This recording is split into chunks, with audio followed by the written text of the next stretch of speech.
Good morning, 5th grade. Today we're going to continue reading in Esperanza Rising, Chapter 6. Before we get started, we have a quick write. It says, what similarities or differences has Esperanza observed between Mexico and California? How does she feel about this? All right, so think back to the setting of California. Think back to the setting of Mexico. When she was in Mexico, she was on a ranch. She saw mountains in the distance. But now that she's in California, she is closer to the mountains. She's not living in a valley anymore. Press pause to write down your answer and play when you're ready for the focus question. It says, how do other characters respond to Esperanza's move to California? How are their responses similar and different? And we are comparing and contrasting Isabel and Marta's reactions to Esperanza. Our vocabulary words are staccato, which is a sharp sound. So it's kind of like in music that it sounds like it's like a punchy beat. The next word is reassuring, and that is when you do something to try to make someone feel better. So this person is putting their arm around the other person. And the last word is untethered, and that's when you are disconnected. So this astronaut is untethered. It's not connected to Earth or the spaceship. Go ahead and turn the page, and as we're reading, we are going to underline fast evidence for Esperanza. And we are going to begin reading on page 93.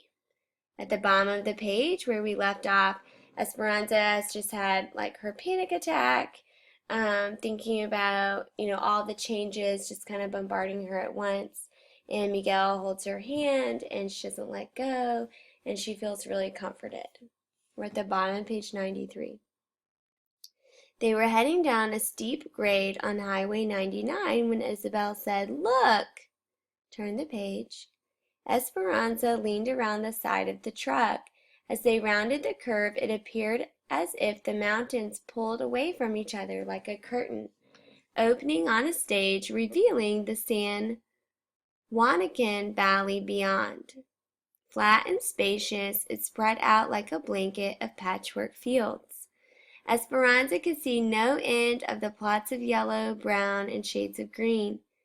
The roads finally leveled out on the valley floor, and she gazed back at the mountains where they'd come. They looked like monstrous lion paws resting at the edge of the ridge. The big truck blew its horn, and Juan pulled over to let it pass, its bed bulging with cantaloupes.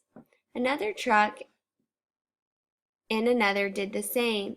The caravan of trucks passed them, all piled high with round melons. On one side of the highway, acres of grapevines stretched out in shouldered rows and swallowed up the arbors. On the other side, fields and fields of dark green cotton plants became a sea of milk-white puffs. This was not a gently rolling landscape like Aguascalientes, for as far as the eye could travel, the land was unbroken by even a hillock. Esperanza felt dizzy looking at the repeated straight rows of grapes and had to turn her head away. They finally turned east off the main highway. The truck went slower now, and Esperanza could see workers in the fields. People waved, and Juan honked the truck horn in return. Then he pulled the truck to the side of the road and pointed to a field that had been cleared of its harvest. Dried, rambling vines covered the acre, and left-over melons dotted the ground. The field markers were down. "We can take as many as we can carry," he called back to them. Alfonso jumped out, tossed a dozen of cantaloupes to Miguel, then stepped up to the running board and slapped the top of the truck for Juan to start again. The melons, warmed by the valley sun, rolled and somersaulted with each bump of the truck. All right, we'll stop right there. They're on their way to the camp, and they've actually entered the camp, but it's like thousands of acres full of all these different kinds of plants. And Esperanza says that she starts to feel dizzy. Let's keep going. Two girls walking along the road weaved, and one stopped again. One of them climbed in, a girl about Miguel's age. Her hair was short, black, and curly. Her features were sharp and pointed. She leaned back against the side of the truck, her hands behind her head, and she studied Esperanza, her eyes darting at Miguel whenever she could. "This is Marta," said Isabel. "She lives at another camp where they pick cotton, but it's owned by a different company.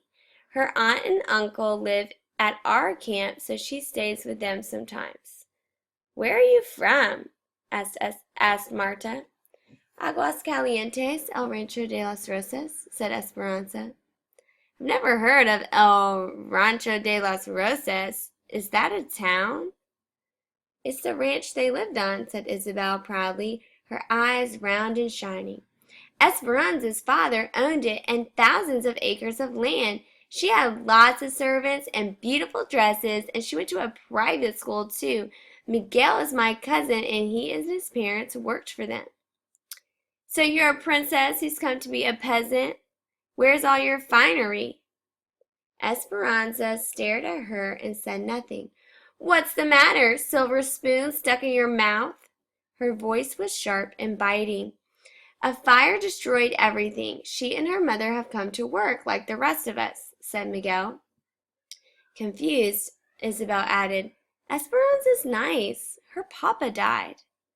"Well, my father died too," said Marta. "Before he came to this country, he fought in the Mexican Revolution against people like her father who owned all the land."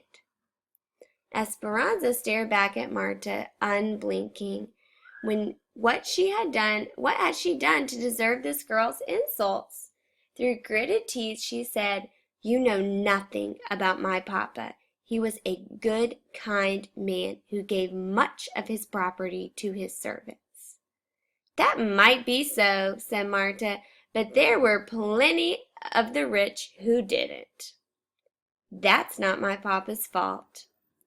Isabel pointed to one of the fields, trying to change the subject. "Those are the Filipinos," she said. "They live in their own camp."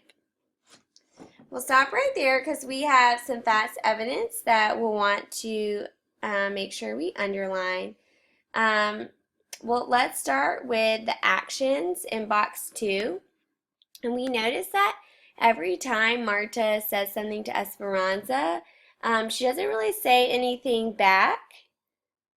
And this is because, she's kind of shocked at Marta's rudeness at the beginning. Like the way that Marta is talking to her and treating her kind of shocks her. So she doesn't really say a whole lot back.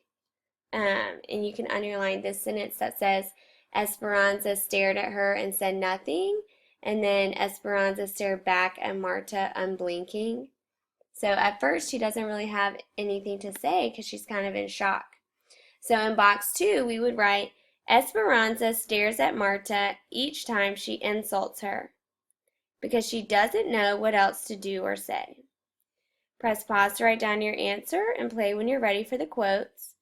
And you can write down these 2 quotes on page 97 that we have underlined and labeled.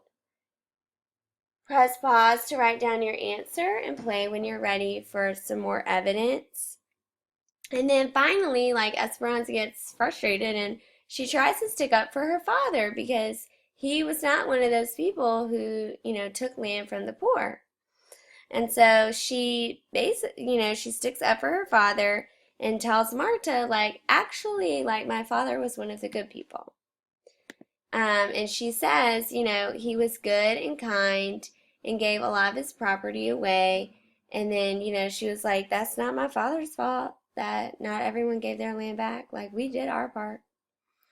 All right, and so in box 3, you would write, Esperanza tries to stick up for her father and herself by telling Marta how much good her father has done for the peasant farmers. Press pause to write down your answer and play when you're ready for the quote.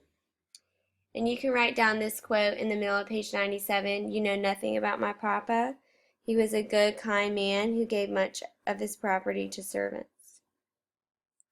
Press pause to write down your answer and play when you're ready for the thoughts. And in the middle of this whole exchange, Esperanza is just like wondering why this girl is being so rude to her. Like she doesn't even know her. And she's automatically put her into a group of people that, treated peasant farmers unfairly. And, Esperanza doesn't think it's fair to put her in that group. And so in box 4, we would write, Esperanza wonders why Marta is so rude to her without even bothering to get to know her. Press pause to write down your answer and play when you're ready for the quote. You can write down this quote in the middle of page 97. What had she done to deserve this girl's insults? Press pause to write down your answer and play when you're ready to keep reading.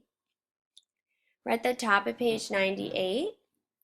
And see over there, she pointed to a field down the road. Those people are from Oklahoma. They live in Camp 8.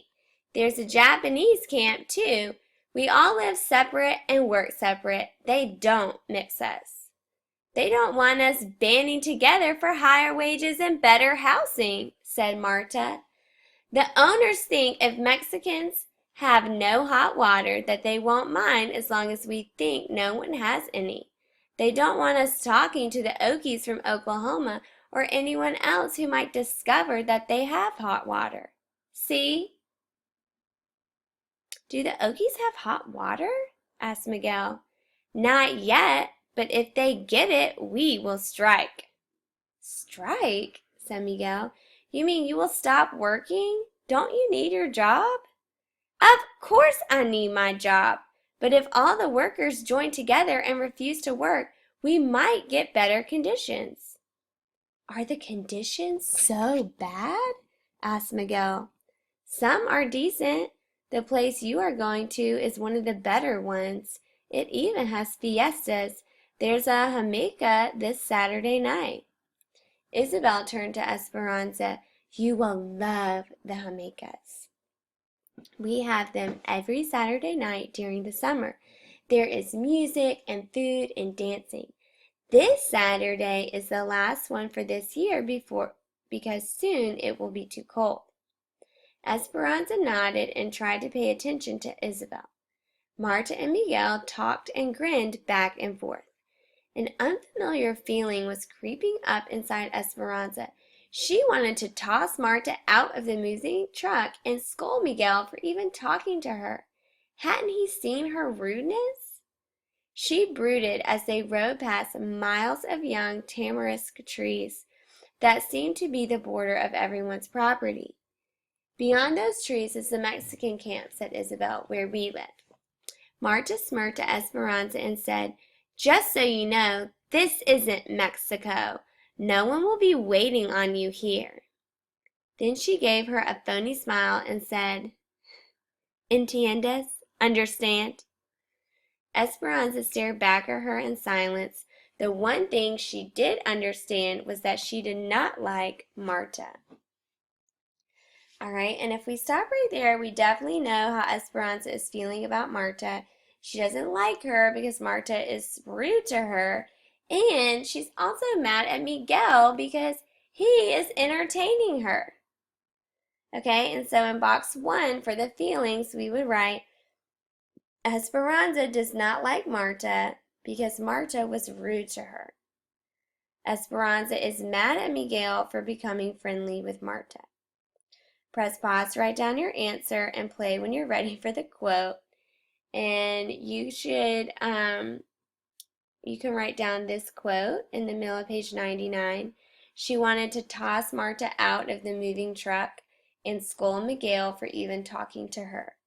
Hadn't he seen her rudeness? Press pause to write down your answer and play when you're ready for the paragraph. How does Esperanza feel as she arrives at her new home?